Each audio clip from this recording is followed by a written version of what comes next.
Assalamualaikum warahmatullahi wabarakatuh. Selamat pagi adik-adik. Bagaimana kabar kalian semua?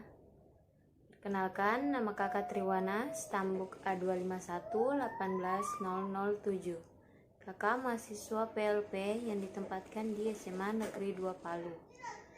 Kakak dari Fakultas Keguruan dan Ilmu Pendidikan, Program Studi Pendidikan Kimia.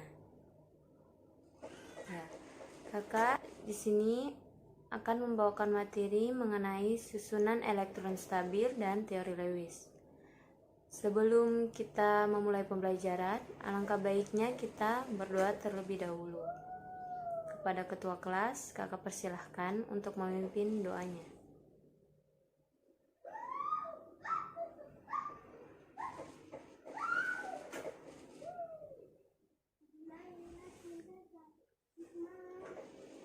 Ya, kakak absen terlebih dahulu ya.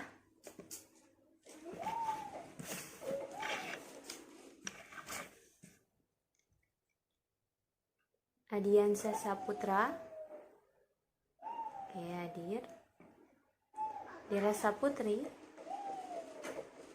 Hadir. Fadila Nanda. Hadir. Ya, pada pembelajaran kita hari ini terdapat dua indikator, yaitu indikator pertama menentukan susunan elektron untuk mencapai kestabilan. Indikator kedua menuliskan struktur senyawa berdasarkan teori Lewis.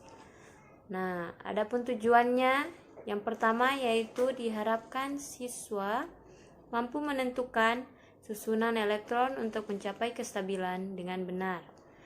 Yang kedua, diharapkan siswa mampu menuliskan struktur senyawa berdasarkan teori Lewis dengan benar. Oke. Dari gambar yang kakak tampilkan, ada yang tahu gambar apa saja? Ya, Nuranisa? Ya, betul sekali. Gambar garam dan air. Oke, untuk rumus kimia garam dan air, ada yang tahu? Ya, Dela? Ya. Ya, betul sekali. Garam NaCl, air H2O. Oke, sebelum kakak jelaskan apa hubungan materi kita dengan gambar yang kakak tampilkan. Sebelumnya kan kalian pelajari mengenai konfigurasi. Nah, untuk konfigurasi NaCl berapa? Elektron valensinya berapa? Ya, Na 1. Ya, Cl ya 7. Konfigurasi untuk H2O bervalensi berapa dia? Ya, H1 dan O ya bervalensi 6. Oke, berarti kakak bisa anggap kalian paham ya bagaimana mengkonfigurasikan senyawa. Mengapa kakak tekankan lagi mengenai konfigurasi? Karena pada materi ini kita akan menstabilkan suatu unsur. Nah, sedangkan untuk menstabilkan suatu unsur, kita harus tahu dulu elektron valensinya. Dengan begitu, kita bisa tahu apakah unsur tersebut sudah stabil atau tidak. Makanya harus digunakan dulu konfigurasi elektron. Nah, seperti pada contoh garam, rumus kimianya NaCl. Nah, Cl bervalensi 7 dan Na bervalensi 1. Nah, agar kedua unsur ini stabil, maka mereka saling berikatan. Di mana Cl sendiri bervalensi 7, agar ia stabil, ia harus mengikat satu elektron bebas. Maka Cl tersebut dia mengikat Na yang bervalensi 1. Nah, begitupun pada air H2O.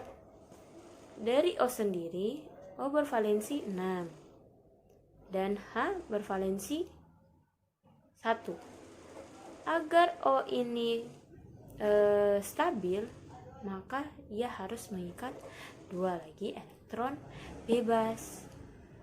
Nah, makanya O mengikat H 2 elektron H sehingga elektron valensinya 8, maka baru dikatakan stabil. Sehingga rumus kimianya menjadi H2O. Nah, oke, lanjut ya. Unsur-unsur yang tidak stabil cenderung bergabung dengan atom unsur lain untuk mencapai suatu kestabilan. Nah, seperti contoh tadi, NaCl, sebelumnya Cl tidak stabil. Agar ia stabil, dia harus mengikat atom lain, atom Na, satu atom Na, sehingga ia stabil. Nah, adapun unsur-unsur yang stabil yaitu unsur gas mulia.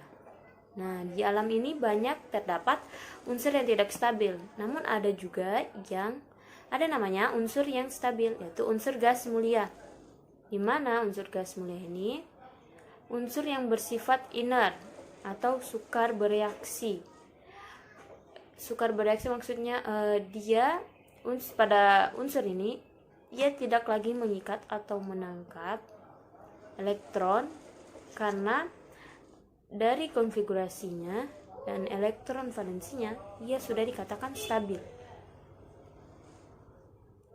Nah, seperti yang kalian lihat pada tabel. Nah, ini unsur-unsur gas mulia, unsur yang stabil. Nah, ada konfigurasinya dari helium, neon, argon, kripton, xenon, dan radon.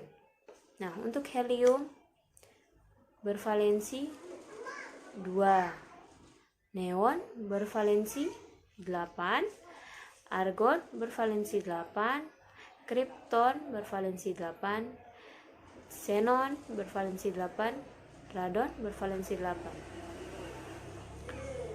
Dari ini ada yang mau ditanyakan?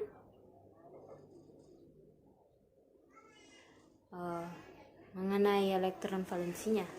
Ya, ada yang mengapa 8 dikatakan stabil? Oke. Kita lihat lagi contoh satu lagi. Kita nonton videonya ya. Setelah ini akan kakak jelaskan mengapa yang bervalensi 8 dikatakan stabil.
Ya, oke. Dari video yang kakak tayangkan, ada yang bisa jelaskan?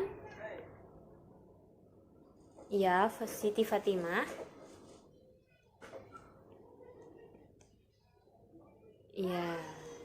Ya, betul sekali. Jadi, unsur pertama, neon, dia bersifat stabil. dia tidak bisa lagi mengikat fluor. Nah, mengapa dikatakan stabil? Karena dia sudah bervalensi 8. Sedangkan untuk fluor dia masih bervalensi 7. Agar ia stabil, maka ia harus mengikat atom lain agar ia stabil. Nah, makanya tadi ada atom fluor lainnya juga datang untuk mengikat. Mereka sama-sama menggunakan atom agar stabil. Nah,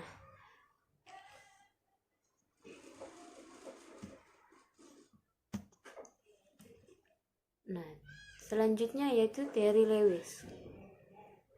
Menurut Jean Lewis dan W. Kossel menjelaskan bahwa kestabilan unsur gas mulia disebabkan oleh elektron valensinya yang berjumlah 8. Nah, kecuali helium memiliki 2 elektron.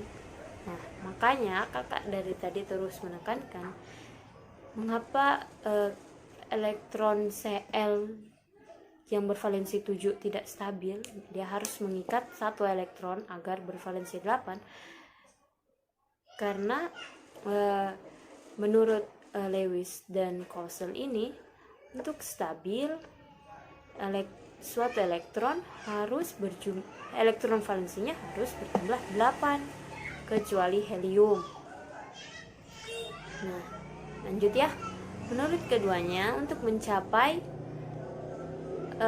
keadaan stabil, setiap atom membentuk konfigurasi elektron seperti gas mulia. Maka untuk membentuk konfigurasi elektron dilakukan dengan cara membentuk ion atau membentuk pasangan elektron bersama. Nah, untuk stabil, maka suatu atom yang tidak stabil tersebut dia harus mengikat atom lain agar atomnya stabil. Sehingga dalam pembentukan konfigurasi elektron terdapat 2 kaidah, yaitu kaidah oktet dan kaidah duplet. Nah, inilah yang kakak tekankan tadi, mengapa dia harus bervalensi 8, karena dia harus mengikuti kaidah oktet atau kaidah duplet. Di mana kaidah oktet ini dia valensinya harus 8, sedangkan untuk kaidah duplet ini valensinya harus 2. Seperti kalau untuk kaidah duplet ini seperti helium, dia harus bervalensi 2. Nah, oktet dia seperti neon, dia bervalensi 8. Nah, seperti contoh tadi, makanya NaCl dia harus mengikat 1 elektron dari Na agar dia bervalensi 8 sehingga dikatakan stabil. Oke. Seperti pada contoh yang di bawahnya, yaitu lihat ya gambar yang kakak tampilkan, NH3. Mengapa ia dikatakan stabil? Ya, Fadila? Ya, karena Na sudah bervalensi 8. Na mengikat elektron H untuk bervalensi 8, di mana Na ini dia awalnya bervalensi 5. Dia mengikat 3 lagi elektron bebas, 3 atom H, sehingga dia bervalensi 8. Oke, bisa paham ya? Nah, sebagai catatan, untuk mencapai kestabilannya, atom-atom yang memiliki elektron valensi 1, 2, dan 3 umumnya cenderung melepaskan elektron, sedangkan atom-atom yang bervalensi 4, 5, 6, dan 7 umumnya cenderung menyerap elektron. Oke, jadi untuk atom yang bervalensi 1, 2, dan 3, dia akan lebih cenderung atau lebih sering melepaskan daripada menerima. Nah, sedangkan untuk atom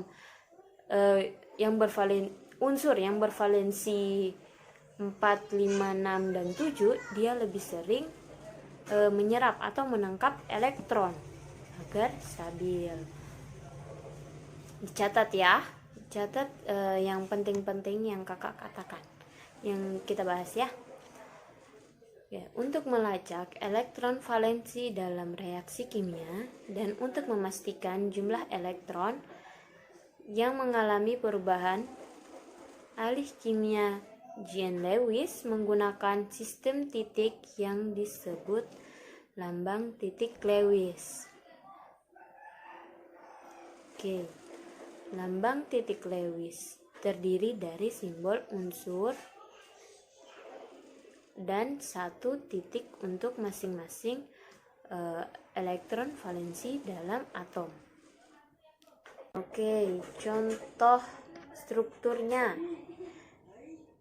Nah, seperti yang pertama, struktur dari CO2, dimana C-nya 1 dan O-nya 2. Nah, C sendiri bervalensi 4, sedangkan O bervalensi 6. Nah, agar keduanya stabil, maka mereka saling berikatan. Nah, dari kalimat sebelumnya, ada yang catat tadi? Ya, bisa baca kembali. Ya, lambang Lewis terdiri dari simbol unsur itu sendiri. Nah,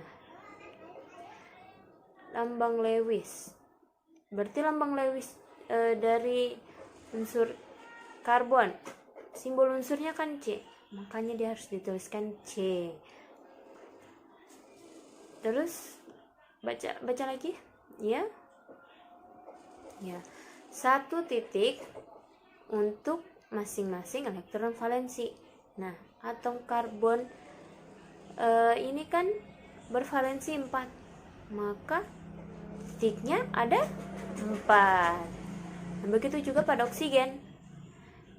Nah, oksigen ini dia simbolnya kan O, maka dituliskan dengan O, dan titiknya ada 6. Mengapa titiknya 6? Karena dia bervalensi 6 kan, tiap satu titik masing-masing bervalensi masing-masing mengisi valensinya. Jadi satu titik untuk masing-masing valensi. Jadi kalau misal kayak pertama tadi ada NaCl, Na dia bervalensi 1, maka titiknya 1 dengan simbol ya Na ya. Dan untuk Cl, dia bervalensi 7. Nah, maka lambang titik di samping simbolnya harus 7 sesuai valensinya. Nah, oke, seperti contoh lagi di sampingnya, H2O, ya air ya. Ya, O bervalensi 6, maka titiknya dia ya ada 6 juga. Dan sedangkan H, hidrogen, dia bervalensi 1, jadi titiknya hanya 1.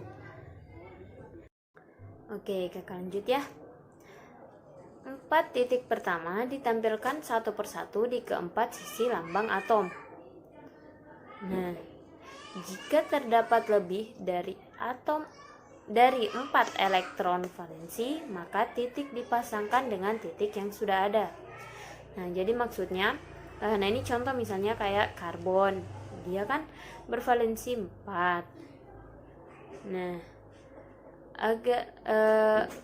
bagaimana cara mengisi titiknya? Maka dia harus diberi titik dulu di sampingnya. di sisi-sisinya. Sisi atas diberi 1, sisi samping kiri 1, sisi bawah 1, dan sisi kanan 1. Nah, untuk yang bervalensi lebih dari 4, dia si titiknya dipasangkan dengan titik yang sudah ada. Maksudnya kayak contohnya untuk oksigen O, dia bervalensi 6, maka diberi titik dulu tiap sisinya. Kanan 1, atas 1, bawah 1, dan kiri 1.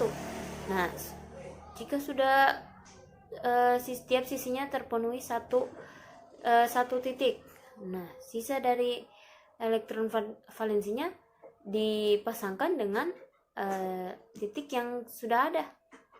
Jadi ada yang berpasangan dan ada yang tidak berpasangan. Nah, seperti gambar yang kakak tampilkan. Nah, ini bukan contoh ya, ini untuk tulisan struktur dari tiap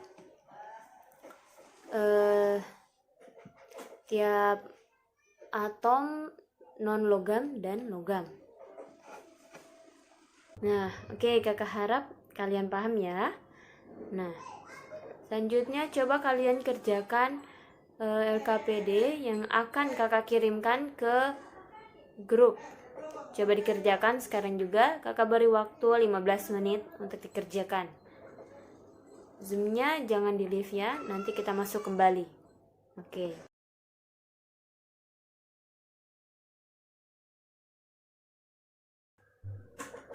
Ya, 15 menit waktu sudah berlalu ya. Jadi sekarang kita akan menjawab bersama mengenai tugas yang Ibu kirimkan di grup. Tugas LKPD-nya ya. Oke. Jawaban nomor 1, apa ada yang bisa menjawab? Bagian pertama. Ya, Fadila. Ya. Silakan baca jawabannya. Ya, betul sekali. Jadi untuk yang pertama, jawaban pertama yaitu helium. Helium terdiri atas susunan 2 elektron pada atom unsurnya. Nah, jadi helium ini jika dilihat dari susunannya, maka dia sudah mengikuti kaidah duplet. Nah, jadi helium ini sudah bersifat stabil. Dia tidak bisa lagi mengikat unsur lain. Nah, selanjutnya ya, Nisa.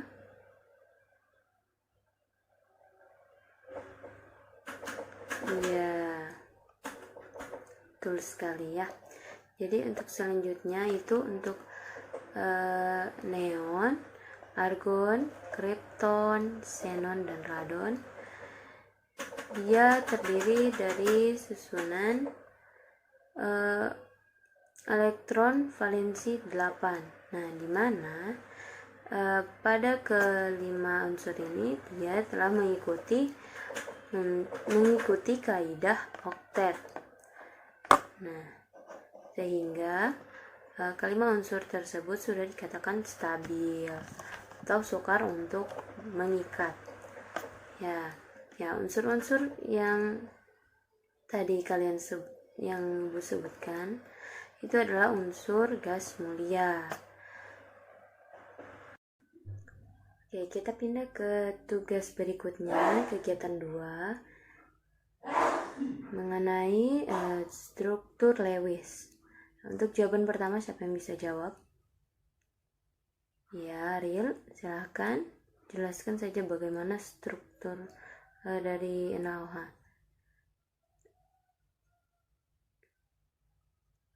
Ya, betul ya. Jadi untuk senyawa NaOH ini strukturnya dia terdiri dari 3 unsur, yaitu Na, O, dan H. Nah, untuk Na, dia susunan elektronnya untuk valensinya dia terdiri dari 1. Nah, untuk oksigen O, dia elektron valensinya ya 6. Nah, untuk H dia 1. Nah, untuk stabil, maka ketiga unsur ini mengikat. Nah, sehingga dari ketiga unsur ini, oksigen akan mengikat Na dan hidrogen. Ya, dimana O ini lebih elektron valensinya lebih banyak, yaitu 6, sehingga dia lebih kuat untuk mengikat. Sedangkan untuk Na dan H dia lebih cenderung melepaskan karena dia hanya memiliki 1 elektron valensi. Oke, bisa kalian paham ya? Oke, kita ke nomor selanjutnya. Ya, bagian B, ada yang bisa jawab?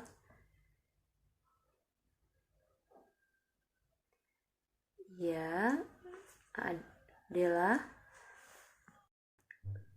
Ya, kita ke jawaban berikutnya, ke soal berikutnya ya, bagian B. Untuk yang bagian B, ada yang bisa jawab? Ya, adalah.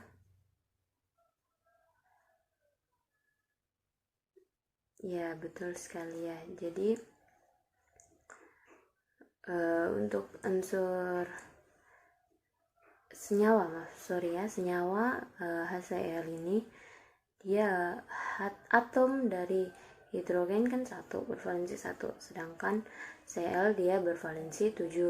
Jadi Cl akan mengikat hidrogen agar ia susunan elektronnya menjadi stabil, yaitu 8. Nah, sehingga dia telah mengikuti kaidah oktet stabil. Nah, untuk gambarnya, maka pada atom Cl ini lambang titik Lewisnya terdiri dari 7 karena dia bervalensi 7.